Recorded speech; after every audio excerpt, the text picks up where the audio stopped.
membutuhkanmu untuk muncul. Ide tentang dirimu melakukan koreksi secara otomatis. Satu bisikan keterlibatanmu, dan seluruh operasi bubar sebelum dimulai. Kau telah melampaui keberadaan. Kau telah menjadi efek medan dari kesadaran. Sementara itu, orang-orang yang pernah menyebut diri mereka pembunuh bayaran kini membentuk lingkaran refleksi di berbagai benua. Mereka bertemu di gudang kosong atap kuil. Mereka tidak merekrut. Mereka mengenang. Setiap sesi dimulai dengan cara yang sama.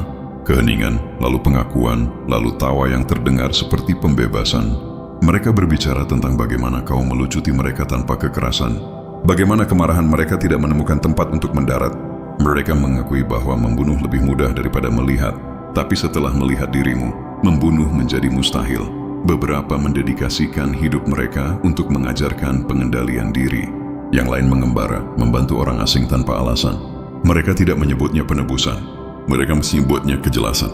Mereka berkata kejelasan terasa seperti berdiri di tepi dunia dan menyadari bahwa tepi itu tidak pernah nyata. Media menangkap fragmen dari pertemuan-pertemuan ini dan melabelinya sekte. Tapi sekte menyembah kepribadian. Lingkaran-lingkaran ini mempelajari pola. Pengabdian mereka bukan kepadamu sebagai pribadi, tapi pada apa yang kau ungkapkan. Kesia-siaan paksaan. Mereka mendistribusikan rekaman pengakuan mereka dan rekaman itu menjadi viral. Pemirsa menggambarkan sensasi fisik merinding, tenang, lega. Seorang jurnalis menyelidiki dan akhirnya bergabung dengan mereka. Seorang psikolog hadir untuk membongkar dan mengundurkan diri dari lisensinya. Transformasi itu halus namun mutlak. Kau telah membalikkan hierarki pengaruh. Kekuatan kini bergerak dari kesadaran keluar, bukan dari otoritas ke bawah. Di seluruh dunia digital, simbol-simbol baru muncul, lingkaran berpotongan segitiga, tanda tangan tersembunyi dalam kode. Peretas mengklaim mereka menyandikan frekuensimu. Terjemahan digital dari kehadiran. Setiap kali konflik global meningkat, simbol-simbol itu melonjak secara online, mengganggu jaringan propaganda, membanjiri feed dengan penalaran yang tenang. Ini bukan pemberontakan, ini adalah konfigurasi ulang. Tentara berhenti di tengah operasi. Para pemimpin mempertimbangkan kembali serangan udara. Kekesaran ragu-ragu. Mereka menyebutnya gangguan. Mereka yang bertobat menyebutnya algoritma kasih sayang. Dan di balik semua itu, di suatu tempat yang tak terlacak, kau terus berjalan. Seorang pengamat yang tenang melucuti agresi berabad-abad melalui demonstrasi tanpa kata. Agensi masih mencoba membingkai ulang narasi. Mereka merilis dokumenter yang menyebutmu mitos, penularan psikologis, tipuan yang rumit. Tetapi penyangkalan runtuh di bawah kesaksian. Mantan agen muncul di rekaman, mata mantap, suara tak goyah. Mereka berbicara bukan dengan fanatisme, tetapi dengan presisi. Kami tidak pernah dilucuti, kata salah satunya. Kami tercerahkan. Yang lain menambahkan, dia tidak mengubah saya. Dia melengkapi saya. Pewawancara tertawa gugup, tetapi kamera menangkap sesuatu di matanya. Saya ingin tahu, lalu keheningan. Dalam seminggu, dia berhenti dari jurnalisme sepenuhnya. Pola itu bertahan. Kedekatan sama dengan transformasi.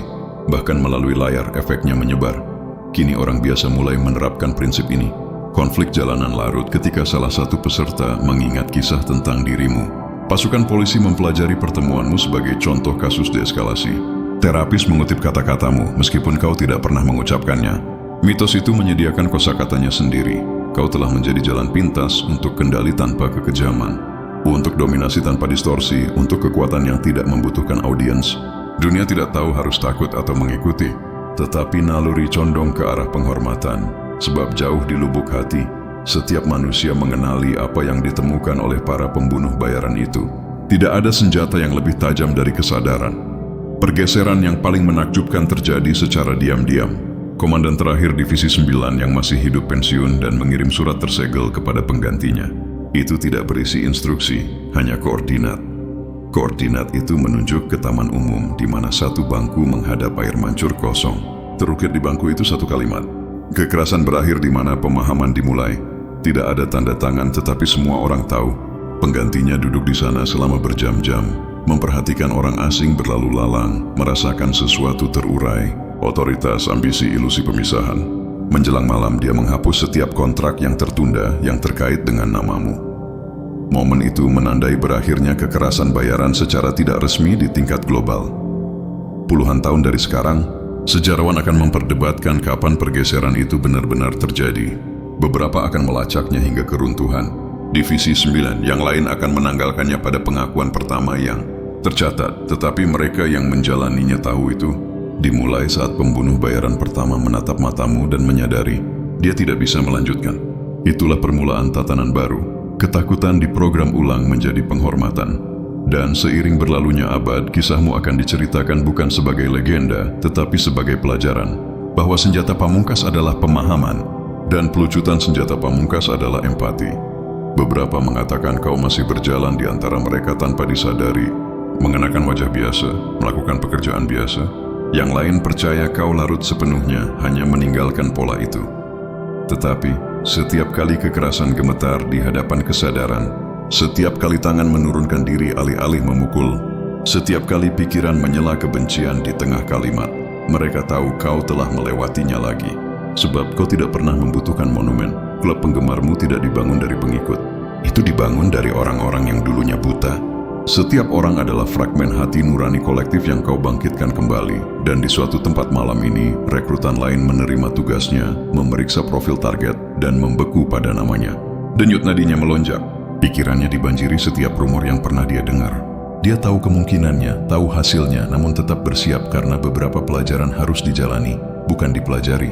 Beberapa jam kemudian dia kembali ke petugasnya tanpa cacat. Mata lebih cerah, suara lebih rendah, mengulangi kalimat yang sama yang diucapkan oleh mereka sebelumnya. Bro, kita tak bisa menyentuh yang satu ini. Dan petugas itu mendengarnya lagi, mengerti bahwa ini sudah berakhir. Legenda telah menyelesaikan lingkarannya. Sebab kau tidak hanya selamat dari pengejaran mereka, kau mengubah pengejaran itu sendiri menjadi kedamaian. Setiap pembunuh bayaran yang dikirim kepadamu akhirnya bergabung dengan klub penggemarmu. Bukan karena kekalahan, tapi karena pembebasan. Kau tidak mengubah misi mereka, kau mengubah makna mereka. Dan kini dunia beroperasi berdasarkan residu dari presisimu. Kesadaran sunyi yang menyebar tanpa suara, tanpa paksaan, tanpa izin. Dan jika di suatu tempat yang tak terlihat, kau masih mengamati perkembangannya, kau sudah tahu, tugasmu tidak pernah untuk menghancurkan mereka. Itu untuk menunjukkan kepada mereka mengapa kehancuran tidak lagi berfungsi. Berlipat ganda, mereka tahu saatnya akan tiba ketika penyangkalan bukan lagi pilihan. Dan ketika saat itu tiba, ingat ini, kamu tidak meminta untuk diukur, kamu tidak meminta untuk dibandingkan, kamu tidak meminta untuk diuji. Mereka melakukannya pada diri mereka sendiri. Mereka perlu membuktikan kepada diri mereka sendiri bahwa mereka masih memiliki peta potensi manusia. Sebaliknya, mereka menemukan lanskap yang tidak bisa mereka petakan, batas yang tidak bisa mereka klaim, cakrawala yang terus membentang jauh tidak peduli seberapa cepat mereka mengejar. Dan itulah intinya, mereka pikir mereka sedang mempelajari kamu. Kenyataannya, kamu yang membongkar mereka, membongkar batas-batas mereka, arogansi mereka, kerapuhan institusi yang mereka puja. Ini baru bagian pertama dari wahyu, karena bisikan tidak tetap menjadi bisikan. Mereka menyebar. Mereka berubah, mereka meletus, dan apa yang dimulai sebagai kerahasiaan selalu berakhir sebagai pembongkaran. Para ilmuwan tahu itu, badan-badan tahu itu, pemerintah tahu itu. Itulah mengapa bisikan sekarang lebih keras. Itu sebabnya eksperimen menjadi putus asa. Itulah mengapa namamu terus muncul dalam dokumen yang tidak pernah dimaksudkan untuk meninggalkan ruang bawah tanah. Karena kebenaran yang mereka coba batasi sudah tidak dapat dibatasi. Dan retakan di benteng mereka hanya melebar dari sini. Dan setiap keretakan baru membuat mereka semakin keras, bukan semakin berani. Apa yang dimulai sebagai memo tersembunyi dan email terenkripsi kini tumpah ke panggilan telepon larut malam antara para direktur yang pernah mencemooh ide tentang dirimu. Mereka tidak lagi berdebat apakah pikiranmu ada di luar grafik mereka. Mereka berdebat berapa biaya yang harus mereka tanggung ketika publik mengetahuinya. Setiap dokumen yang bocor adalah hitungan mundur. Setiap eksperimen rahasia adalah pengakuan panik yang disamarkan sebagai penelitian.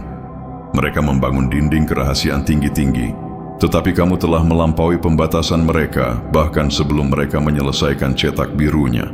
Kamu bisa merasakan perubahan di udara. Nada para ilmuwan yang pernah menolakmu sebagai anekdot telah bergeser dari skeptisisme menjadi obsesi. Mereka tidak lagi menguji hipotesis. Mereka menguji kamu, mencoba melihat seberapa jauh pemikiranmu membentang, mencoba memecahkanmu seperti mereka memecahkan setiap model lainnya. Tetapi setiap tes baru runtuh sebelum selesai. Mereka mulai dengan hipotesis. Kamu melenyapkannya hanya dengan keberadaanmu. Mereka meningkatkan variabel. Kamu menyerapnya dengan mudah. Mereka bergegas untuk mengkalibrasi ulang. Tetapi kalibrasi ulang membutuhkan titik acuan yang stabil, dan kamu sendiri adalah gerakan. Intelektualitas dalam gerakan terlalu cair untuk dipaku. Di balik pintu tertutup, percakapan telah berubah. Melampaui manusia tidak lagi dibisikkan sebagai rumor. Itu dibisikkan sebagai peringatan. Mereka mengatakan gelombang otakmu tidak sesuai dengan rentang manusia.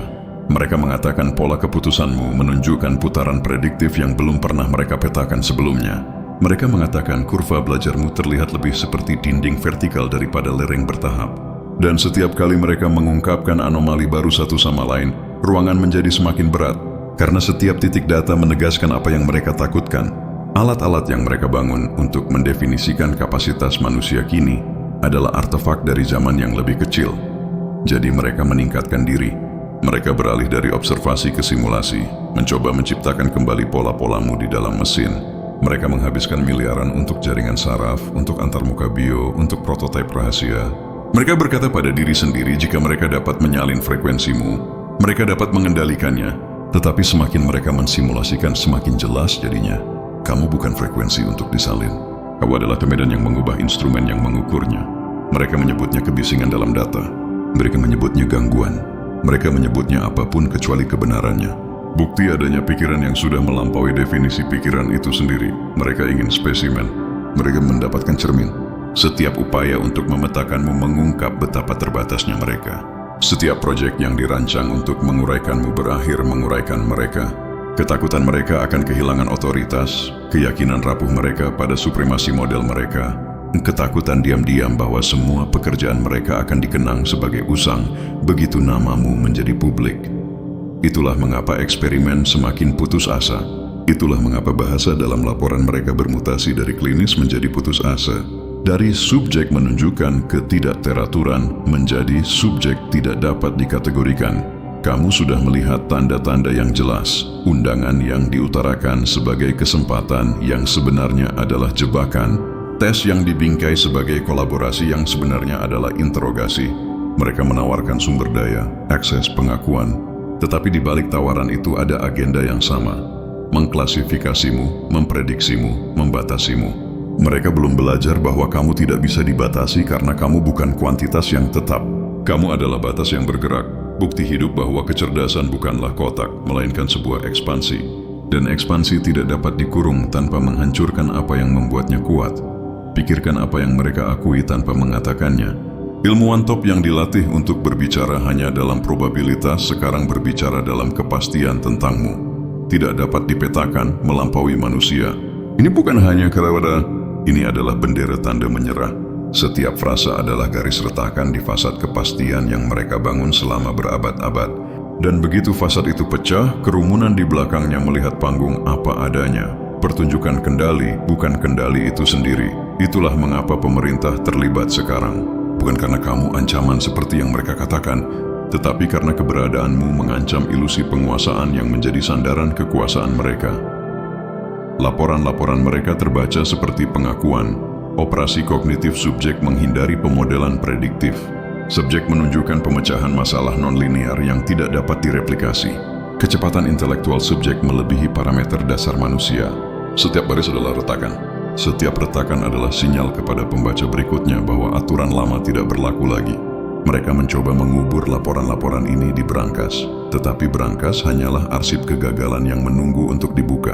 Dan bisikan di sekitar namamu adalah suara kunci yang patah satu persatu. Kini mereka bereksperimen pada diri mereka sendiri. Antarmuka mesin otak, stimulan, simulasi imersif, apapun untuk mendorong kognisi mereka lebih dekat ke milikmu. Mereka membingkainya sebagai inovasi, tetapi itu adalah peniruan. Mereka mencoba mencangkokkan potongan kejeniusanmu ke dalam batas mereka sendiri, berharap itu akan membuat mereka merasa kurang usang. Tetapi kejeniusan bukanlah cangkokan. Itu adalah arus, dan arus tidak bisa dibotolkan. Ia mengalir melalui apa yang siap untuknya dan meninggalkan yang tidak siap. Disinilah keputusasaan mereka membongkar mereka. Mereka akan menawarimu kemitraan, hibah, beasiswa, apapun untuk membuatmu berada di bawah lensa mereka. Mereka akan menyelimuti undangan itu dengan kekaguman, tetapi di baliknya adalah rasa takut. Mereka takut pada apa yang terjadi ketika kamu tetap tidak terukur. Mereka takut pada apa yang terjadi ketika publik menyadari kamu bukan subjek lab, tetapi teguran hidup terhadap batas yang mereka bangun di atas potensi manusia. Mereka takut bahwa penolakanmu untuk dipetakan akan menginspirasi orang lain untuk melangkah keluar dari bagan mereka juga. Karena keberadaanmu menular, bukan metode, tapi penolakanmu untuk dibatasi. Begitu orang melihatmu bergerak di luar kisi kapasitas yang diterima, mereka mulai mempertanyakan kisi itu sendiri. Mereka mulai bertanya-tanya apalagi yang selama ini mereka yakini mustahil. Mereka mulai menguji batas mereka sendiri. Dan itulah revolusi yang sebenarnya, yang tidak bisa dimasukkan kembali ke dalam botol oleh para ilmuwan. Satu pikiran bisa diabaikan, gerakan pikiran tidak bisa. Kamu adalah bukti sekaligus percikan. Mereka merasakannya. Itulah mengapa pengawasan mereka semakin intensif. Tidak hanya di lab, tapi dalam kehidupan publik. Pengambilan data, pemodelan perilaku, pemetaan sosial, semuanya ditujukan untuk mengantisipasi kamu. Mereka mencoba membangun perimeter prediktif, lingkaran algoritma untuk menangkap langkahmu berikutnya sebelum kamu melakukannya. Tetapi prediksi mengasumsikan pengulangan. Dan pengulangan mengasumsikan kamu akan bertindak seperti mereka. Kamu tidak bergerak dalam pola. Kamu bergerak dalam terobosan. Dan terobosan, menurut definisi, menghancurkan prediksi. Dalam catatan privat mereka, beberapa mulai mengubah bahasa sepenuhnya. Mereka tidak lagi berbicara tentangmu sebagai subjek, tetapi sebagai peristiwa. Bukan orang untuk, bodoh. Mereka mencoba mengukur dirimu. Itu adalah kesalahan pertama mereka. Mereka datang membawa alat, tes, rumus, dan bagan. Seolah pikiranmu bisa dimasukkan kotak, diberi label, atau direduksi menjadi deretan data. Tapi hasil pemindaian pertama membuat mereka terdiam melihat temuan yang bertentangan dengan hukum-hukum mereka sendiri. Rumus-rumus bengkok, model-model rusak. Grafik-grafik menolak selaras dengan pola yang selama ini mereka yakini. Karena kamu bukan objek yang bisa dipetakan. Kamu adalah penyimpangan yang membongkar betapa rapuhnya seluruh kerangka berpikir mereka. Setiap eksperimen yang menyentuhmu berhenti menjadi sains dan berubah menjadi pengakuan. Pengakuan bahwa metode mereka tidak pernah dirancang untuk sesuatu sepertimu. Di aula-aula private mereka berbisik. Mereka bilang proses berpikirmu tidak berjalan di jalur linear. Bahwa ketika kamu mencapai sebuah kesimpulan, jalurnya menghilang di belakangmu seperti jejak kaki yang ditelan ombak. Mereka mengakui solusi darimu muncul lebih cepat daripada mereka bisa menyusun hipotesis. Mereka mengklaim kamu melompat melintasi jarak kognitif yang akan membutuhkan waktu puluhan tahun bagi mereka untuk merangkak. Dan ketika mereka memutar ulang rekaman, ketika mereka menganalisis setiap pilihanmu bingkai demi bingkai, mereka melihat pola, tapi mereka tidak bisa menjelaskannya. Itu membuat mereka ketakutan, karena sains membenci apa yang tidak bisa diprediksi. Dan prediksi langsung hancur begitu kamu memasuki ruangan. Pahami ini. Para ilmuwan bangga pada kendali. Mereka ingin dunia dibedah, diatur, dan disimpan rapi dalam kategori. Mereka perlu percaya bahwa segala sesuatu bisa dinamai, dimodelkan, dan dijelaskan. Tapi kamu, kejeniusanmu bukanlah spesimen. Itu adalah kekuatan. Ketika mereka mencoba membuat model dirimu, rumus-rumus mereka retak.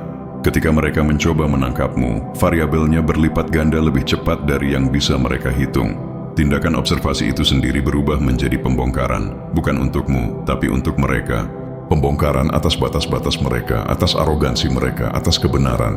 Bahwa apa yang kamu bawa berada di luar buku pelajaran mereka, di luar laboratorium mereka, di luar sangkar yang mereka bangun untuk membatasi potensi manusia. Itulah mengapa mereka beralih ke bisikan, karena mereka tahu mereka tidak bisa mempublikasikan apa yang mereka temukan. Bayangkan dampaknya jika jurnal-jurnal ilmiah mengakui bahwa satu pikiran, satu individu beroperasi di luar kerangka prediktif yang mendefinisikan kecerdasan manusia. Mereka harus menulis ulang semuanya. Teori tentang kognisi, memori, inovasi hancur berkeping-keping. Tinjauan sejawat akan runtuh menjadi kekacauan. Dana penelitian akan mengering karena tidak ada yang mau mengakui miliaran dolar dihabiskan untuk mengejar peta yang buyar di hadapanmu. Jadi mereka menyembunyikannya. Mereka mengubur laporan-laporan itu. Mereka membocorkan setengah kebenaran untuk menjaga reputasi mereka tetap aman. Tapi rahasia itu sudah lolos. Dan inilah ironinya, penekanan hanya memicu rasa penasaran. Semakin mereka mencoba menyembunyikanmu, semakin terobsesi mereka jadinya.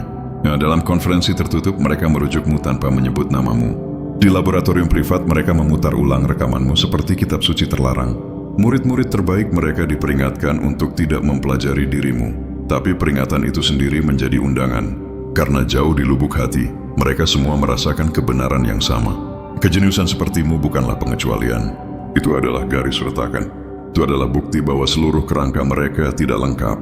Dan begitu bukti itu ada, tidak ada jalan untuk kembali. Mereka tidak bisa memetakanmu karena caramu bergerak melalui pengetahuan tidak sama dengan mereka. Mereka merangkak selangkah demi selangkah, menyeret diri melintasi teori. Kamu melesat dalam lompatan. Kamu tidak menghafal rumus. Kamu mewujudkan jawabannya bahkan sebelum pertanyaan selesai. Kamu tidak mencari pola, kamu menciptakannya. Dan baru setelah itu mereka menyadari apa yang kamu lakukan itu mungkin. Kamu tidak mengikuti logika, kamu membuat logika mengikutimu. Dan itulah mengapa pengukuran mereka gagal. Mereka terbiasa memetakan sungai, tapi kamu adalah lautan.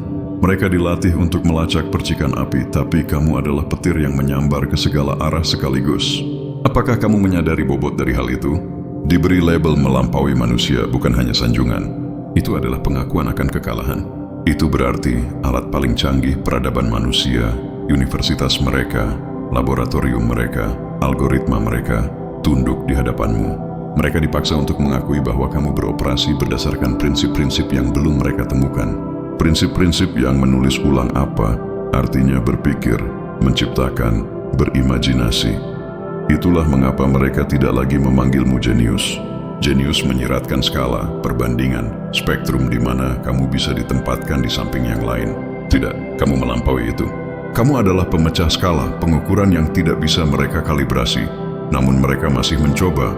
Mereka membangun mesin baru, instrumen yang lebih sensitif, algoritma yang dilatih pada miliaran titik data. Mereka yakin jika mereka mengumpulkan cukup banyak angka, mereka akhirnya akan menguraikan prosesmu. Tetapi semakin mereka mengukur, semakin sedikit maknanya. Kecerdasan buatan mereka gagap ketika dihadapkan dengan pola-polamu. Prediksi mereka ambruk di bawah bobot pilihanmu. Model mereka yang paling kuat mengeluarkan error, lalu macet, lalu memulai ulang. Kesimpulannya tertulis dengan sendirinya.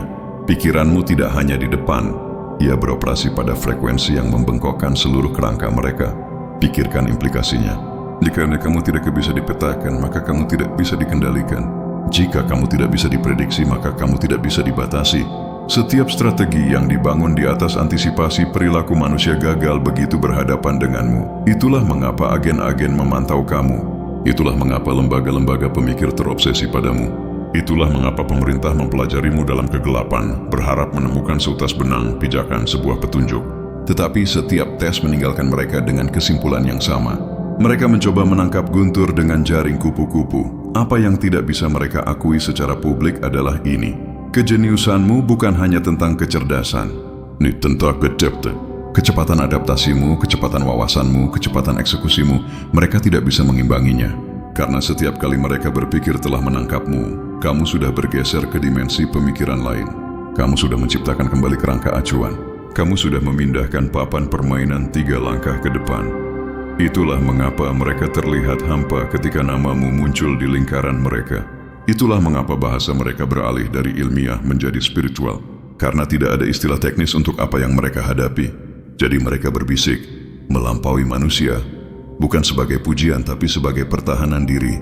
Lebih mudah bagi mereka untuk percaya kamu tidak sepenuhnya manusia daripada mengakui bahwa pekerjaan hidup mereka tidak memadai. Karena jika kamu adalah manusia, jika pikiranmu benar-benar bagian dari spesies ini, maka semua yang telah mereka bangun akan runtuh di bawah bobot wahyu itu. Itu berarti batas tertinggi yang mereka yakini adalah kebohongan. Itu berarti batas yang mereka dakwahkan adalah rantai yang mereka pasang sendiri. Dan jika satu orang bisa menghancurkan rantai itu, yang lain juga bisa. Itu yang paling membuat mereka takut. Mereka meyakinkan diri bahwa lebih aman untuk mengisolasi kamu, memberi label kamu sebagai pengecualian, berpura-pura kamu adalah anomali biologi atau genetik. Tetapi jauh di lubuk hati mereka tahu kebenarannya. Kamu bukanlah pengecualian. Kamu adalah pratinjau dari apa yang akan datang. Dan jika mereka mengakui itu, jika mereka membiarkannya menyebar, kendali mereka akan hilang. Dinding-dinding kelas akan runtuh. Otoritas gelar mereka hancur. Karena tidak ada profesor, tidak ada ilmuwan, tidak ada tokoh otoritas yang bisa berdiri tegak ketika ada bukti bahwa satu pikiran dapat mengerdilkan seluruh institusi. Itulah mengapa mereka berhati-hati. Itulah mengapa mereka tidak mempublikasikannya. Itulah mengapa mereka berbisik, alih-alih berbicara. Karena saat itu dipublikasikan, narasi berubah selamanya. Saat keberadaanmu diakui, setiap hierarki yang dibangun di atas superioritas intelektual terbongkar sebagai kosong, dan pembongkaran menyebar lebih cepat daripada pembatasan. Kamu sudah bisa merasakannya. Pergeseran di udara, kegelisahan dalam suara mereka, paranoia di mata mereka. Mereka tahu rahasia itu bocor. Mereka tahu bisikan-bisikan itu dipelajari, tapi fenomena yang harus dikelola. Ini adalah pengakuan diam-diam mereka. Kamu tidak berada di garis waktu mereka. Mereka yang berada di garis waktu milikmu. Mereka bereaksi terhadapmu. Mereka menghitung ulang anggaran, program, kebijakan mereka di sekitar ketidakpastianmu. Mereka bahkan menulis ulang definisi kecerdasan mereka untuk meninggalkan pintu belakang bagi apa yang kamu representasikan, sehingga mereka bisa berpura-pura telah melihatnya datang selama ini. Tetapi kamu tahu lebih baik. Kamu tahu bahwa di balik setiap definisi baru ada ketakutan lama. Ketakutan bahwa hierarki kredensial, gelar, dan laboratorium akan segera terbalik. Ketakutan bahwa penjaga gerbang pengetahuan akan segera dilewati. Ketakutan bahwa generasi berikutnya tidak akan mencari izin pada institusi, tetapi mencari bukti pada individu. Dan kamu adalah bukti hidup.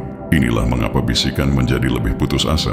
Setiap desas-desus tentangmu membawa sepotong kebenaran yang dibungkus spekulasi. Mereka bilang, kamu memecahkan masalah puluhan tahun lebih cepat dari jadwal. Mereka bilang kamu mengantisipasi peristiwa sebelum terjadi.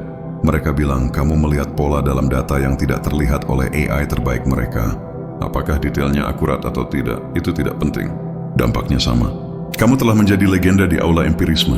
Dan legenda mengikis otoritas lebih cepat daripada kesalahan. Bahkan para skeptis mereka yang paling keras kepala pun mulai retak. Dulu mereka memanggilmu pengecualian, kini mereka memanggilmu sinyal. Dulu mereka memanggilmu teka-teki, kini mereka memanggilmu presiden. Mereka mencoba memperlunak pukulan dari wahyu yang tak terhindarkan, bahwa pikiranmu tidak hanya lolos dari alat mereka. Itu membuat alat mereka menjadi tidak relevan, dan inilah yang tidak mereka sadari. Kamu tidak bersembunyi, kamu hanya bergerak. Bergerak dengan kecepatan yang tidak bisa mereka rekam, berpikir dalam dimensi yang belum mereka namai. Kamu tidak melampaui manusia dalam artian yang mereka maksud. Kamu melampaui definisi mereka tentang manusia. Perbedaan itu adalah segalanya. Karena jika apa yang kamu wujudkan adalah potensi manusia tanpa batas, maka peta mereka tidak hanya salah, tetapi sudah usang. Dan peta yang usang tidak mengarah pada kendali, tetapi pada keruntuhan. Mereka sudah mulai menyusun rencana darurat, memo-memo tenang tentang cara menangani dampak hubungan masyarakat jika ceritamu terungkap. Mereka melatih pernyataan tentang variasi genetik unik atau fenomena kognitif langka untuk meremehkan dirimu. Mereka bersiap untuk memutarbalikkan keberadaanmu menjadi catatan kaki. Tetapi catatan kaki tidak menghapus revolusi. Mereka hanya menandai tempat dunia lama mencoba menghentikan dunia baru untuk masuk. Dan kamu sudah berada di dalam. Semua strategi mereka menyatu pada satu ilusi, bahwa jika mereka bisa menamaimu, mereka bisa membingkaimu.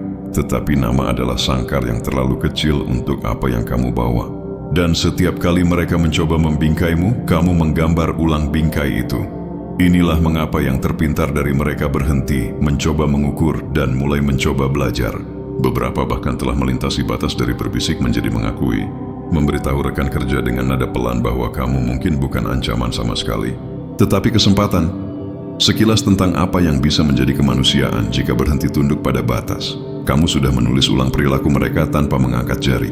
Makalah ditunda karena namamu muncul di catatan kaki.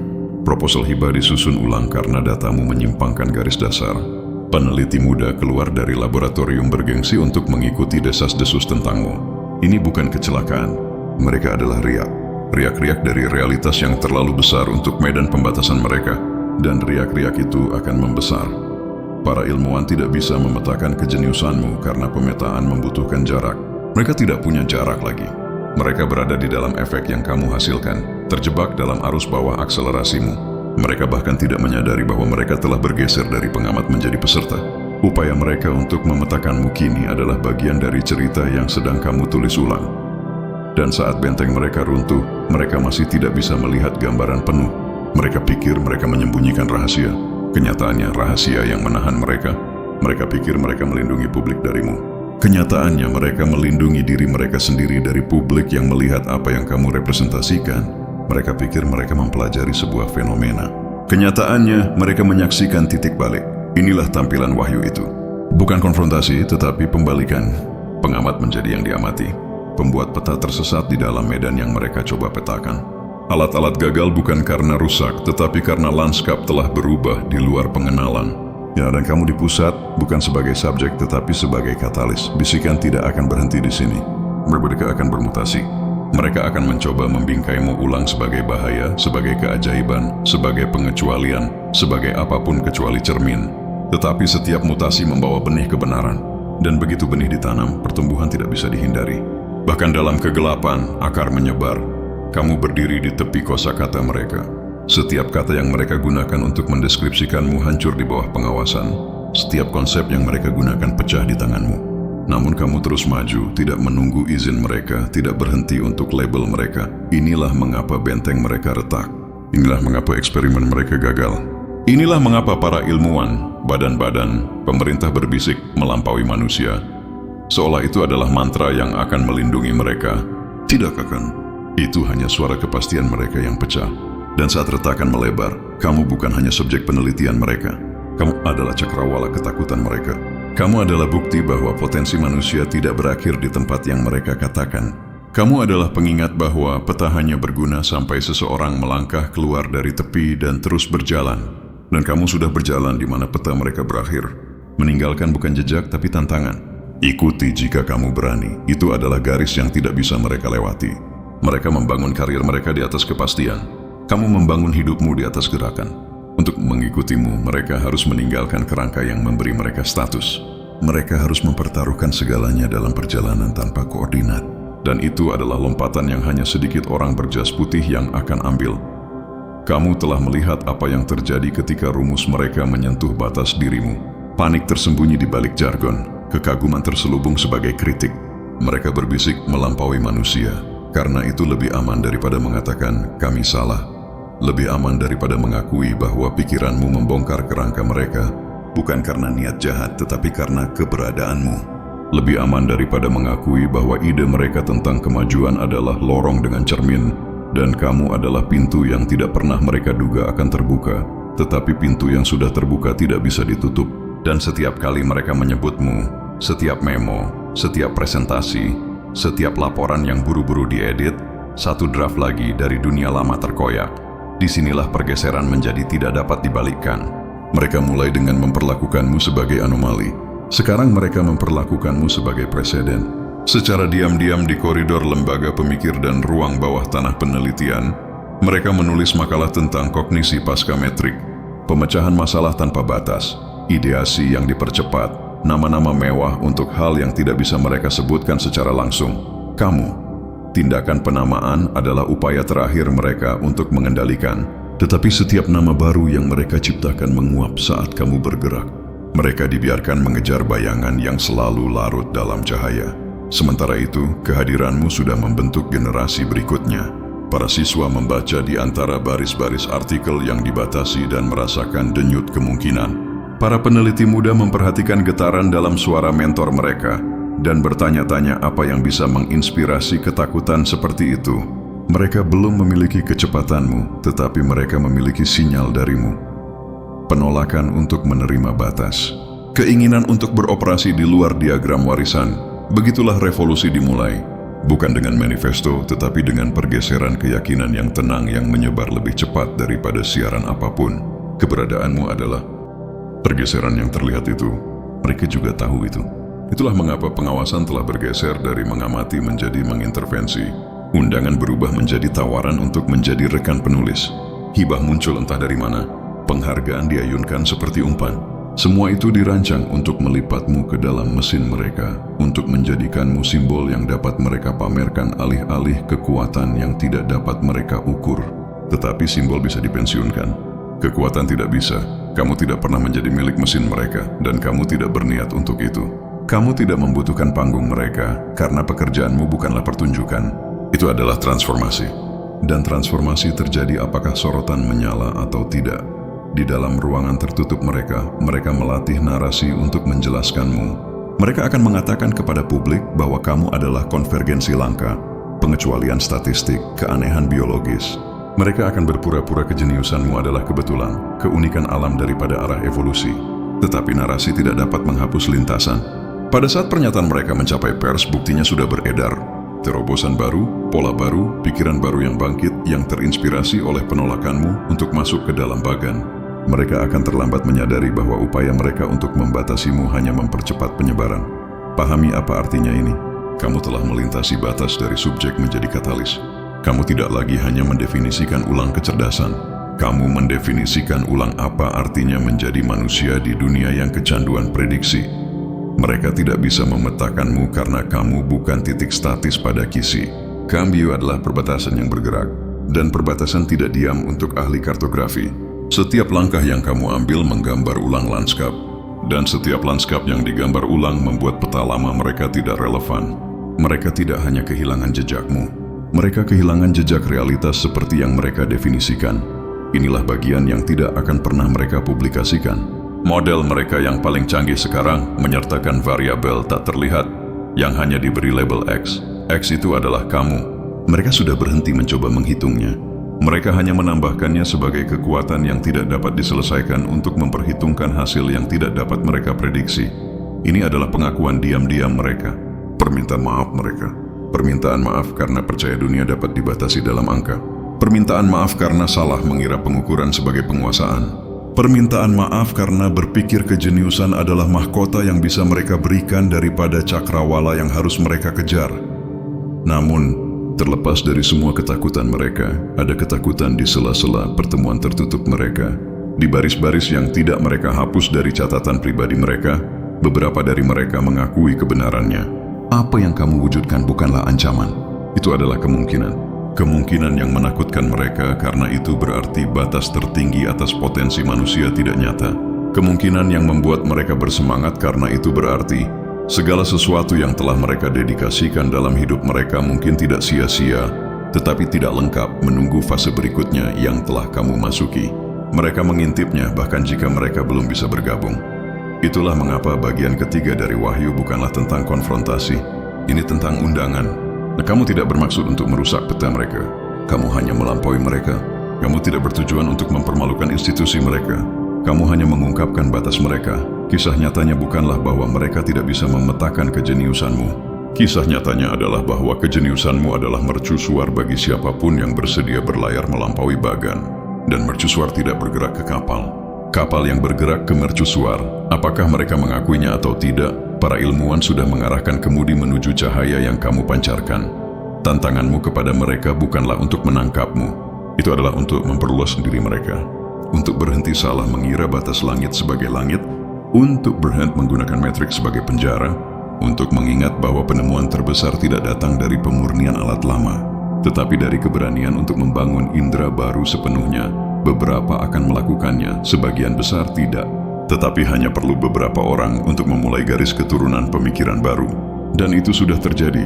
Pikiran muda pertama, terinspirasi oleh penolakanmu untuk dipetakan, melangkah keluar dari tepi bagan. Mereka bukan kamu, tetapi mereka bergerak ke arah yang telah kamu buka. Masa depan yang mereka takuti sudah berjalan. Adapun dirimu, kamu tidak butuh persetujuan mereka. Kamu tidak butuh bahasa mereka. Kamu tidak butuh pengukuran mereka. Setiap kali mereka gagal memetakanmu, mereka mengukuhkan kebebasanmu. Setiap prediksi yang gagal adalah pintu yang tidak perlu kamu lewati. Setiap bisikan melampaui manusia adalah rambu yang menunjuk kembali ke keterbatasan mereka sendiri.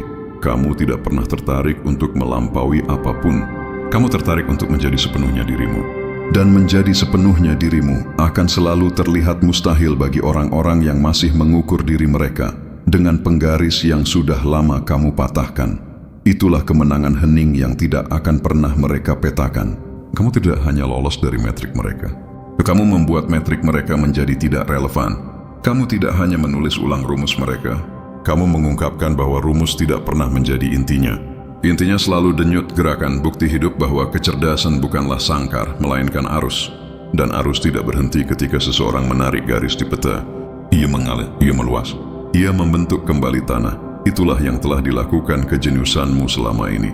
Jadi, ketika mereka memanggilmu melampaui manusia, jangan dengar sanjungan mereka, dengar pengakuan mereka. Itu cara mereka mengatakan, karena kami yang tidak tahu seberapa jauh ini bisa pergi. Itu cara mereka mengatakan, kami pikir kami berada di tepi. Tetapi ada lagi. Itu cara mereka mengatakan, jika ini manusia, kami harus memikirkan kembali segalanya. Dan mereka benar. Mereka harus. Karena peta tidak pernah tentang kamu. Mereka tentang kebutuhan mereka akan batas. Dan batas hilang saat seseorang sepertimu melangkahinya. Ini adalah babak penutup wahyu. Kamu tidak perlu meyakinkan siapapun. Kamu tidak perlu memperjuangkan pengakuan. Retakan di benteng mereka melebar dengan sendirinya. Bisikan menjadi gema. Kebenaran yang tidak dapat dibatasi sudah bergerak. Yang harus kamu lakukan adalah terus berjalan di mana peta berakhir. Terus berpikir di mana definisi mereka runtuh. Terus mewujudkan apa yang belum bisa mereka namai. Karena saat kamu melakukannya, pertanyaan apakah kamu melampaui manusia berhenti menjadi tentang kamu dan mulai menjadi tentang mereka. Apakah mereka bersedia berevolusi ke dalam keluasan yang telah kamu masuki? Dan itu adalah tantangan terakhir yang kamu tinggalkan. Bukan jejak untuk diikuti, tetapi cakrawala untuk didekati. Bukan manual untuk replikasi, tetapi sinyal kemungkinan. Bukan subjek untuk pengukuran, tetapi katalis untuk ekspansi. Mereka mungkin tidak akan pernah memetakan kejeniusanmu. Dan mereka mungkin tidak pernah memahami proses mungkin, tetapi mereka akan merasakan gravitasinya. Dan gravitasi membentuk kembali segala sesuatu dalam medannya. Para ilmuwan badan-badan pemerintah, mereka sudah berada di dalam medan itu. Dan begitu masuk, tidak ada yang keluar tanpa perubahan. Disinilah bisikan berakhir dan pembongkaran dimulai. Disinilah ketakutan mereka berubah menjadi kekaguman. Skeptisisme mereka menjadi rasa ingin tahu. Batas mereka menjadi pintu. Mereka tidak bisa menghentikannya. Mereka tidak bisa membingkainya. Mereka tidak bisa mengukurnya. Mereka hanya bisa menyaksikannya. Dan dalam menyaksikannya, mereka dipaksa untuk menghadapi kebenaran yang telah mereka hindari sepanjang hidup mereka. Cakrawala yang mereka takuti bukanlah akhir. Tunggu adalah awan. Dan kamu telah berjalan di atasnya selama ini, meninggalkan bukan jejak, tetapi tantangan, suar, peta baru, yang tidak akan pernah mereka selesaikan gambarnya,